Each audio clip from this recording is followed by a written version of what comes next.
Welcome! Today we're going to set up your Brother machine on a wireless network using the WPS button. This video will cover multiple models and operating systems. Even though your machine may not match the model on the screen, the overall process will be the same. Wi-Fi protected setup, better known as WPS, will enable your Brother machine to connect to your wireless router with the push of a button.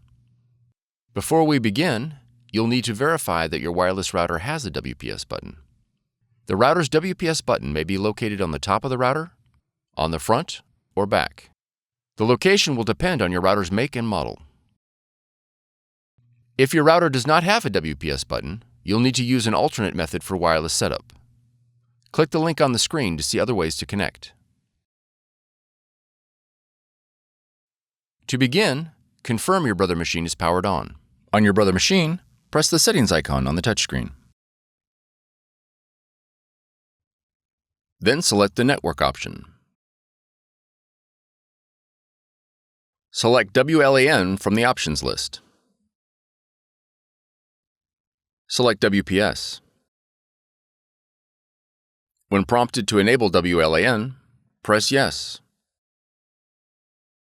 When the Start WPS screen appears, press OK. On your wireless router, press the WPS button.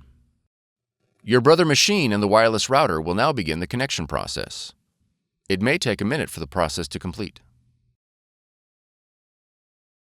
If your machine connected successfully, the Connection Successful message will appear. If the connection fails, a confirmation page will print indicating a failed connection. You'll need to reboot the power to your router and the Brother machine and try again.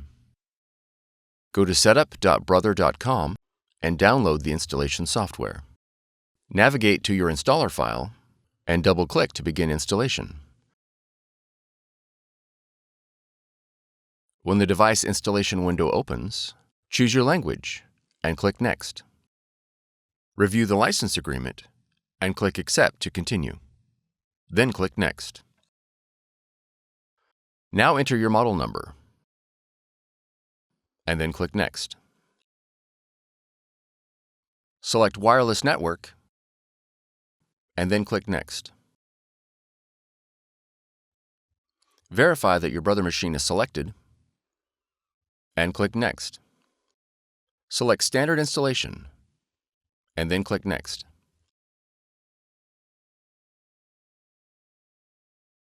When the software installation is complete, click Next. Now click Close. If your model supports scanning, you'll be prompted to install Brother iPrint&Scan. To install, review the license agreement and click Agree to continue. Then click OK. Click Select your machine. Verify the connection is set to network. Select your model. Then click OK. Click OK again. All the functions your machine supports will be displayed in the iPrint&Scan window. You are now ready to scan and print. For more tutorials, FAQs, and videos, visit us at www.brother-usa.com. If you found this video helpful, be sure to subscribe. Thank you for choosing Brother.